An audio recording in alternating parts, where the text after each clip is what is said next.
lieben Christian und den lieben Friedemann. Guten Morgen, lieber Moin, Christian. moin. Guten Mittag, können wir ja Guten schon fast Mittag. sagen. Und ja, wir treffen uns wie immer sonntags zu einem Gespräch, wo wir dann ein bisschen in die Tiefe gehen. Letzten Sonntag, wie geht Entgiftung? Ja, Heute wieder heftig. ja, und wir hatten echt tolles Feedback von letzten Sonntag. Also unsere Zitronen-Knoblauch-Empfehlung. Ja, habe ein paar Kommentare Also erhalten. das darf ich nicht machen. Das darf ich auch nicht machen. Richtig. Ja, Was darf ich denn machen? Darf ich das machen? da muss ich auch aufpassen, weil das Muss können ich wir auch aufpassen? mit 66666 dann noch in Was darf Verbindung man denn noch machen? Nein, nein. Nein, lass mal, alles Ja, Quatsch. ja, alles gut. Wir wissen, worum es geht. Und letztendlich, ja, nur in einem gesunden Körper kann auch eine gesunde Seele wohnen. Ich hatte gestern in der Schlafsprachnachricht Thema Quantenphysik zum Thema Gedanken. Gedanken werden wahr. Ja, alles, was wir sind, entsteht durch unsere Gedanken. Durch unsere Gedanken formen wir die Welt. In einem sauberen, reinen Körper, der Körper ist ja letztendlich unser Fahrzeug, ja, in dem die Seele ja, sich Wohnt. aufhält oder fährt. Ja. Und deshalb ist es halt wichtig, dass wir unseren Körper reinigen, entgiften und mit guten Stoffen ja, befüllen. Nur dann kann die Seele auch tatsächlich ihre Freiheit ausleben. Ja, und dazu bedarf es ein paar Hilfsmittel, weil wir haben ja, im Laufe der letzten Woche dann weitere absolute Hammer-News zum Thema Trinkwasser. Ich lese Unglaublich. kurz den einen vor, da fällt dir ja wirklich nichts mehr ein. Und zwar, bei dem einen Artikel geht es um die Sanktionen gegen Russland und ihren ganzen Schwachsinn. Und was kommt jetzt da dabei raus? In Deutschland könnten bald wichtige Chemikalien zur Wasserreinigung fehlen. Habt ihr da mal genau hingehört?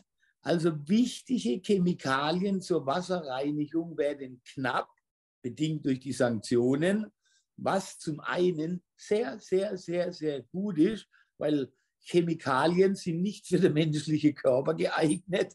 Das ist mal das eine. Und zum anderen natürlich ganz wichtige Botschaft, achtet auf das Wasser, was ihr trinkt. Wasser ist 70% des menschlichen Körpers besteht aus Wasser. Wir kriegen es hier aufgezeigt, ja, dass sie mit Chemikalien Trinkwasser unglaublich, unglaublich. Und wir haben es ja in den letzten Sendungen immer wieder drin, das Thema Trinkwasserverordnung, ja, oder eben welche Stoffe werden im Wasser untersucht. Und über 3000 Stoffe werden gar nicht untersucht, interessiert kein Mensch. Und die Chemikalien, die sie da reinkippen, damit sie dann in der anderen Stoffe vielleicht noch so die Grenzwerte erhalten, ich bin mir sicher, dass diese Chemikalien, die da reinkommen, die kontrolliert kein Mensch. Furchtbar. Nein. Und dann wird es eben noch schlimmer, was ich ja immer erkläre, das teuerste Wasser kommt ja aus dem Supermarkt, und zwar das Kühlwasser, wo die PET-Flasche, die Plastikflasche Wasser hergestellt werden. Die werden aufgeblasen, kommen in eine Form rein, auf 300 Grad erhitzt. Dann kommt das Kühlwasser rein, um diese Plastikflasche wieder abzukühlen. Deckel drauf, und das, was wir teuer im Supermarkt kaufen, ist das Abfall. Kühlwasser von der Herstellung von Plastikflasche. Abfall ist das, nichts weiter. Unfassbar, unfassbar. In New York, das auch noch kurz vorweg, in New York Kinderlähmung, New York ruft den Katastrophenfall auf, weil immer mehr Regionen im Bundesstaat New York Erreger durch Kinderlähmung im Abwasser gefunden haben. Was ist mit unserem Wasser los? So, Christian, du bist 15 Jahre in dem Thema beschäftigt, hast dadurch viele Menschen kennengelernt und bist viel oder tief in die Materie eingetaucht. Wenn man die letzten 20, 22 Sendungen von uns verfolgt hat, das ist ja alles ein Skandal, wenn man sich überlegt, was gerade in Deutschland, also Deutschland ganz, ganz schlimm, eben durch die hohen Grenzwerte in der Wasserschutzverordnung, in der Trinkwasserschutzverordnung oder Mineralwasser noch schlimmer, noch viel, viel schlimmer. Denn in der Mineralwasserverordnung werden ja nur, ich glaube, 16 Stoffe Ja, kontrolliert. knapp 20. Ja, unglaublich, unglaublich. Zum Beispiel Borate, das sind ja Waschmittelrückstände, die werden in Tenside. der Schutzverordnung kontrolliert, also das, was aus dem Wasserhahn kommt. Aus der Mineralwasserverordnung hat man sie rausgenommen, weil sie zu hoch sind. Und somit könnte in Deutschland Mineralwasser gar nicht mehr als Mineralwasser verkauft werden, wenn man allein nur die Borate, die Waschmittelrückstände im Mineralwasser untersuchen würde. So, Traue ja, keiner Statistik, die du nicht selber gefälscht hast. ja. Und wir haben ja letzten Sonntag ausführlich das Thema, wie geht Entgiftung, also sprich alles, was sich dann im Körper angesammelt hat in den letzten ja, In den 30, letzten Leben, in den ganzen Lebensjahren. genau, angefangen schon als Baby. Ja. Du wirst schon Ja, als geht's ja los. Hip-Nahrung, ich bürge für meinen Namen, kennen wir, oder? Hip, hip, hurra! Und dann kommt das Seidenbacher Müsli von Seidenbacher. Ja, Dürfen wir und hier so überhaupt die Namen nennen? mir egal. Ich bin da drüber inzwischen, mir egal. Wer weiß, Wer hat es erfunden? ja, die BRD in ihren letzten Tagen, da können Ja, wir jetzt ein ja. bisschen mehr rausdonnern. Ja. Wir knallen alles raus. Lass sie uns Abmahnungen schicken, mir scheißegal. Nee. Nee, wir kommen zur Ernsthaftigkeit. Also die Entgiftung, Christian, Teil 2 heute. Ich übergebe an dich und ja, Übergebe mich. Nein, ich übernehme. wir haben ein tolles ja, Gespräch heute.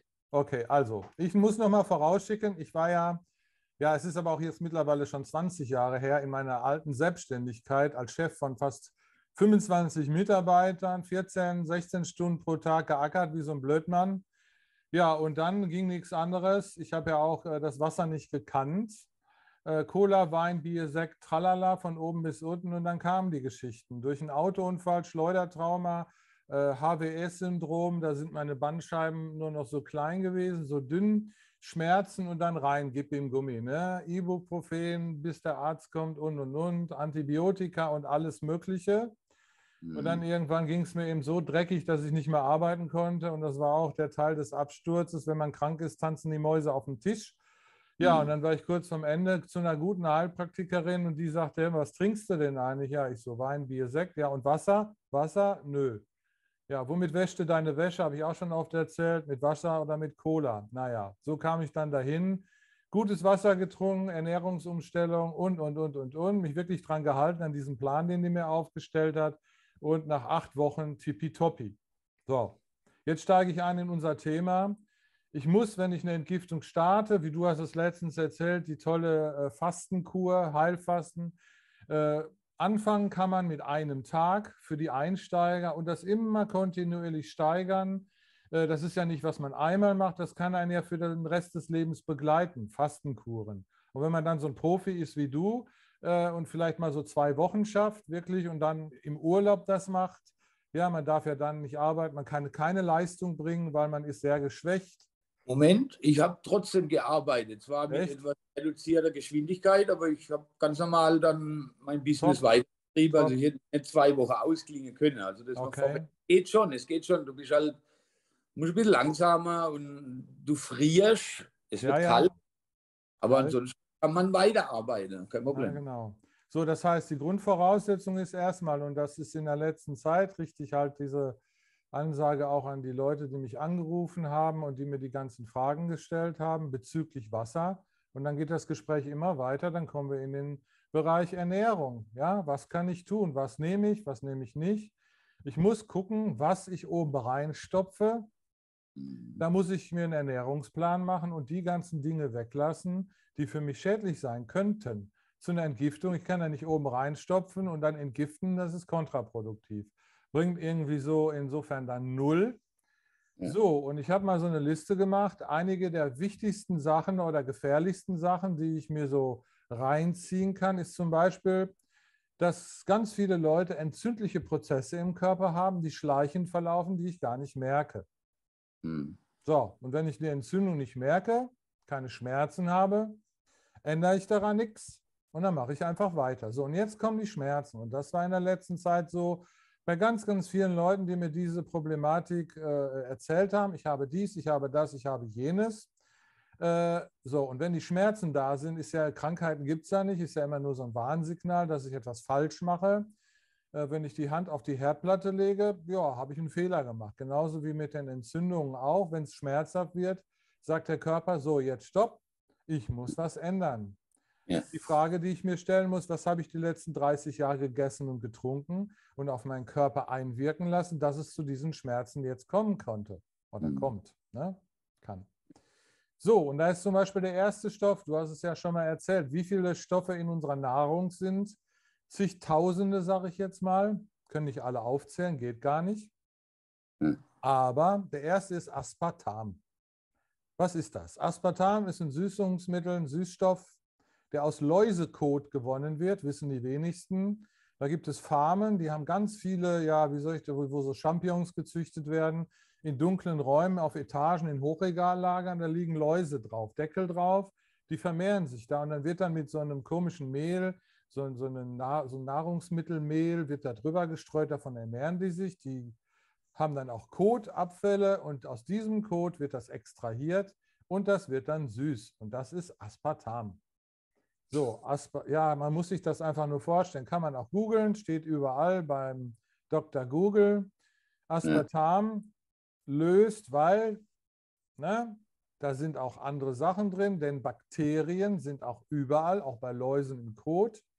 Die Mhm. werden nicht mit abgetötet oder nur teilweise. Und diese Stoffe da drin lösen Entzündungen aus. Mhm. Was passiert denn noch durch Aspartam? Diese ja, Diabetes-Krankheit, Symptom kann dadurch auch, weil normalerweise die Bauchspeicheldrüse auf Zucker reagiert und dann Insulin ausschüttet. Und wenn man jetzt so einen Süßstoff nimmt über den Mund, meint der Körper, da ist jetzt Zucker, reagiert, schüttet Insulin aus, ist aber kein richtiger Zucker, der durch Insulin, die Bauchspeicheldrüse letztendlich wieder ausgeglichen werden muss. Ist ein sehr komplexer Prozess im Übrigen. Ja? Ja. Und die Bauchspeicheldrüse reagiert darauf. Ganz viele Leute, bestimmt in den letzten Jahren 50, die Probleme hatten mit der Bauchspeicheldrüse. Ein paar sind schon nicht mehr da. Bauchspeicheldrüsen-K-Punkt-Krankheit, ne? Ausgelöst durch Aspartam, weil die Bauchspeicheldrüse eben das zentrale Organ ist für die Insulinproduktion. So, unter anderem. So. Ja.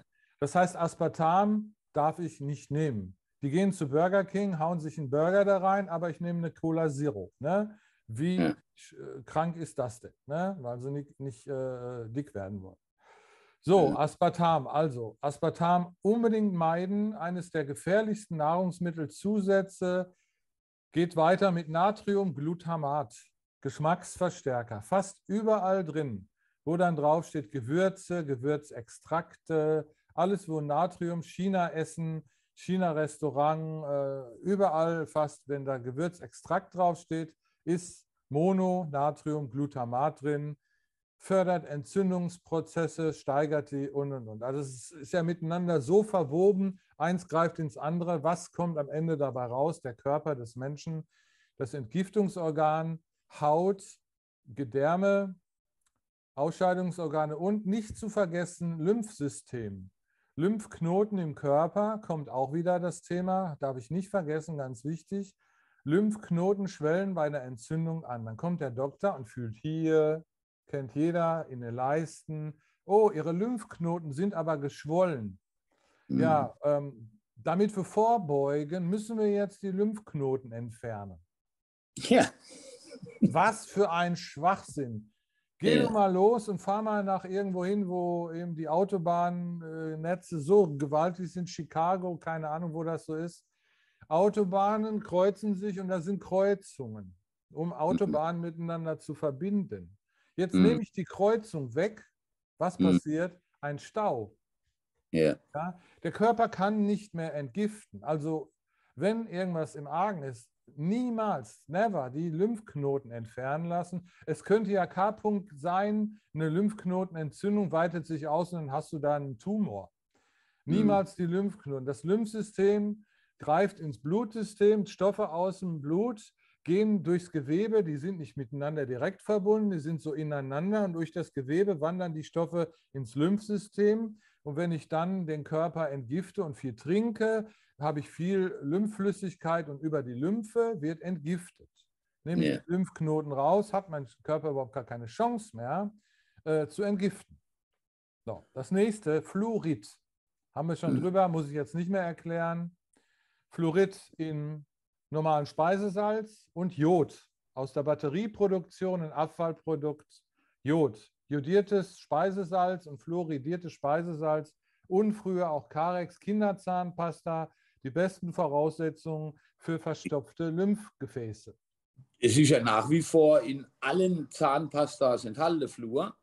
Die Zahnärzte bewerben das Ganze ja sogar. Mit DM, Biohub. ja, DM hat inzwischen eine fluorfreie Marke und Ja. also nur, dass man da ein bisschen Werbung mache. Ich glaube sogar beim Rewe kriegst du sogar auch schon inzwischen fluorfreie Zahnpasta.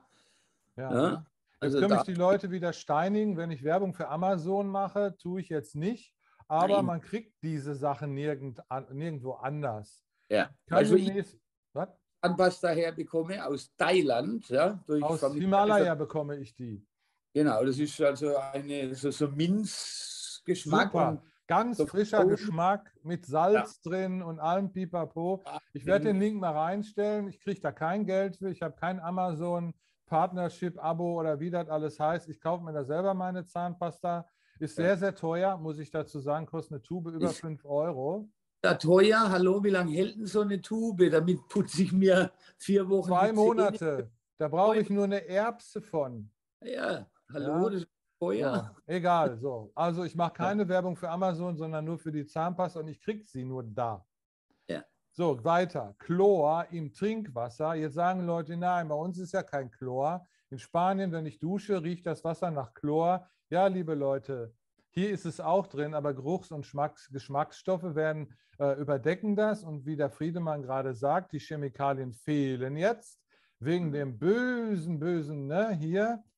Und wenn diese Chemikalien fehlen, könnte es sein demnächst, dass ihr euch duscht oder Wasser trinkt aus der Leitung, dann riecht das auf einmal nach Chlor, weil die Chemikalie, die das überdeckt, nicht mehr da ist. Also Chlor im Trinkwasser löst hochentzündliche Prozesse aus, ist auch für diese K-Punkt-Geschichte hauptverantwortlich, weil Chlor die Zellatmung verringert, dass die Zelle Sauerstoff aufnehmen kann. Wenn ich eine 98, 99-prozentige Blutsättigung oder Sauerstoffsättigung im Blut habe, ist alles in Ordnung.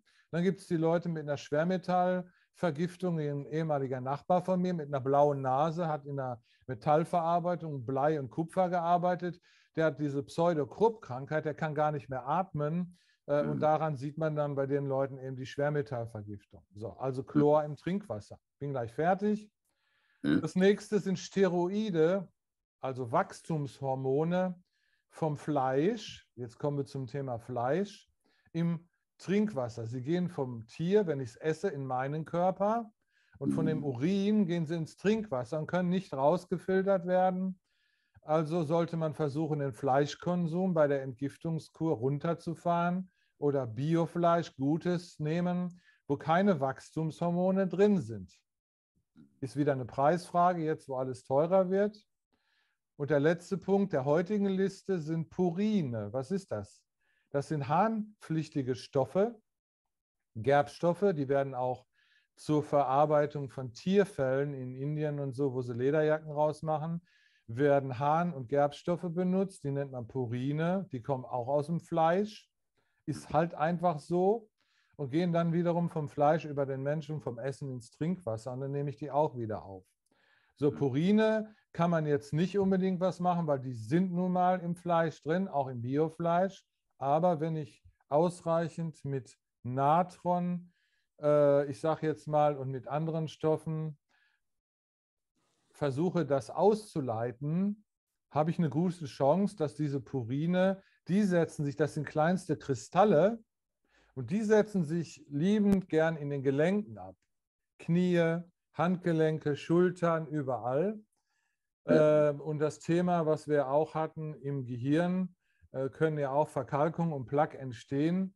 Und da können auch diese Purine und diese ganzen anderen Stoffe, wenn ich entzündliche Prozesse habe, regen dann wieder Folgeprozesse an und dann bin ich in so einem Kettenkarussell, so einer Kettenreaktion, so einem Kreislauf. Den muss ich erstmal versuchen zu unterbrechen. Und Ja. wenn dann das Lymphsystem aufhört, entzündet zu sein, dann setzt der eigentliche Entgiftungsprozess erstmal ein. Mhm. Ja, wenn die Entzündung runterfährt und die Schmerzen gehen runter und gehen weg, dann nehmen die Leute dann hier, wie heißt das Zeug? Ibuprofen und Diclofenac. Ja, gut, kann die Schmerzen reduzieren. Dann sagt der Kunde oder ne, von der Pharma, oh, Schmerzen sind weg, ist ja alles wieder super. Mhm. Mir geht es ja wieder gut, kann ich ja oben wieder reinstopfen. Nee, nee, Leute. Also Ja. man muss das schon weitermachen. Denn so eine Entgiftung, ich sage jetzt mal die Hauptentgiftung, wenn ich 30 Jahre oben reingestopft habe, für mich erstmal ein Jahr. Ja. Das ist so Pi mal Daumen die Zeit. Dann kannst du davon ausgehen, dass der Körper wirklich auf dem Level der Entgiftung ist. Entzündungsstoffe sind runtergefahren. Deshalb macht man ja bei einem großen Blutbild auch Entzündungsmarker im Körper, wo der gute Angestellte von Bayer Leverkusen dann einen Test macht und die Entzündungswerte im Blut messen kann. Ja. So, und das ist ein ganz wichtiger Prozess. Das muss erstmal runtergefahren werden. Und es gibt ein ganz tolles Mittel, das heißt Wobenzym. Mache ich jetzt Mhm. wieder Werbung für die Pharmaindustrie. Ich hatte mal so eine Urogenitalgeschichte vor zig Jahren, weil ich mich auf kalte Steine gesetzt habe, habe mir da irgendwas weggeholt. Und das war dann eine chronische Blasenentzündung. Die habe ich nicht weggekriegt, nicht mit Antibiotika, nichts, gar nichts. Und dann hat der Arzt gesagt, ja, jetzt hilft bei Ihnen gar nichts mehr. Nehmen Sie mal Wobenzym. Das habe ich Mhm. dann hochdosiert genommen und siehe da, nach 6 Wochen war alles super. Also kann das massivst, ob das heute noch so gut ist von den Inhaltsstoffen wie damals, kann ich nicht sagen. Es war jetzt auch 8 Wochen ausverkauft. Ich habe mir jetzt wieder ein paar Packungen besorgt, habe die hier auf Lager liegen und die nehme ich immer ein. Damit kann man wirklich Entzündungsprozesse wirklich massiv runterfahren, wenn ich die Entgiftung mache. Und das schlägt auch wirklich an. Das ist so ein Begleitmittel, ist rein pflanzlich, also ist nicht irgendwie, gibt es auch rezeptfrei. Ist Ja. also jetzt nicht mit irgendeiner Chemie, die rezeptpflichtig ist. Haben viele schon gehört, aber man muss gucken, ob man es überhaupt kriegt. Und es gibt es momentan auch leider nur bei AMA. Ja. So, das Ja. ist so grob das Ja. Paket. Ja, Ja. Und deshalb, wie wichtig spielt dabei jetzt das Wasser eine Rolle? Weil das ist ja das Thema, Wasser, das ist dein Thema. Denn der Körper besteht zu 70% aus Wasser. Und Wasser dient ja dazu, deshalb muss ja Wasser leer, rein und sauber sein, damit es überhaupt Giftstoffe aufnehmen kann und dann aus dem Körper herauszutransportieren. Also nur sauberes Wasser kann Giftstoffe aus dem Körper heraustransportieren. Wasser ist ja ein Lösungsmittel in erster Linie. Ja, was ist Wasser? Definitiv ein Lösungsmittel. Nehmen wir irgendwie schmutzige Hände, was macht man? Man wäscht sie mit Wasser. Da geht Ja, schon viel von ab. So Öl ja, und Fette natürlich nicht, ja, weil es ja nicht diese Fähigkeit hat, Fette zu lösen. Dann geht es weiter, kommen diese Kritiker wieder, die sagen, ja, Osmosewasser ist ja sauer. Okay, ich will ja entsäuern, ist richtig. Aber Osmosewasser ist sauer. Warum ist Leitungswasser nicht sauer? Weil da Chlor drin ist. Und Chlor ist eben eine Lauge und das neutralisiert auch die Säure. ja, Osmosewasser liegt ja im Bereich 6,8 bis 7,5. Das kann schwanken. 7,0 ist der neutrale Punkt. Und wenn ich jetzt ein Osmosewasser habe, was ein bisschen sauer ist, was mache ich, wenn ich die Badarmaturen entkalke etc.? Da tue ich eine Säure drauf. Was macht das? Das löst die Bestandteile vom Kalk auf und somit wird Kalk ausgespült aus dem Körper. Es ist ja, also nicht schlimm. Ja, die Leute, die Kritiker, die sagen ja, Osmosewasser ist ja Totes und Gift und alles und es ist aber auch sauer. Wenn es bei 6,8 liegt oder so in diesem Bereich, ist es überhaupt nicht schlimm, weil wie mache ich mein Wasser basisch? mit einer Messerspitze Kaisernatron. Ja. Ja. Ganz einfach, schwupp ist die Säure weg, dann bin ich im basischen Bereich. Ich tue ja auch Zitrone ins Wasser, um Kalkablagerung im Körper zu lösen. Also Säuren spielen ja auch eine wichtige Rolle beim Entgiften. Deshalb ist es überhaupt gar nicht schlimm, wenn Osmosewasser vielleicht einen leicht sauren Touch hat, den ich dann hinterher wieder ins Basische verändere. Also das Medium Wasser, Osmosewasser, ich kann es ja für mich so verwenden und beeinflussen, wie ich das möchte. Genau, weil es ist dann nach der Reinigung, also ich habe jetzt das Wasser nach der Reinigung in einer, ich sage jetzt mal, neutrale Form und dann bestimme ich ja und dann habe ich viele Möglichkeiten, wie ich dieses Wasser dann Ganz eben genau. wieder gebe mit Mineralien, ja, mit Ja, egal. Hexagonal und so weiter und so weiter. Und das ist ja das Gute. Ich kann jetzt in der Entgiftungsphase kann ich komplett runterfahren und sage, okay, jetzt mal 4 Wochen lang richtig rausfahren damit. Und dementsprechend kann ich danach mein Wasser eben auch dementsprechend wieder aufbauen, um eben immer für den Körper das Optimale herauszuholen. Deshalb, es gibt viele tolle Wasserreinigungen. Also ja, wir sagen ja nicht, Osmose ist das einzig Richtige, um Gottes Willen. Es gibt da draußen, und der Markt ist ja so groß, wichtig ist nur eins, dass man sauberes Wasser trinkt, egal wie es gereinigt worden ist, ob Kohlefilter oder. Wichtig ist nur, weg von dem Plastikflaschenwasser und weg von dem Hahnenwasser. Das ist das Einzige, was wichtig ist. So, alles andere, da sprechen wir von Nuancen. Mein Wasser ist besser wie dein Wasser und mein Wasser ist noch besser. Ne? Alles Quatsch mit Soße. Der Markt ist so riesig und kann gar nicht abgedeckt werden. Und jetzt haben wir noch die Möglichkeiten, ja. Jetzt müssen wir noch tun. Ich sage mal, wie lange hält der Irrsinn des BRD-Irrsinns, wie lange hält er noch? Also wir sehen doch jetzt selber, es geht deutlich sichtbar dem Ende zu.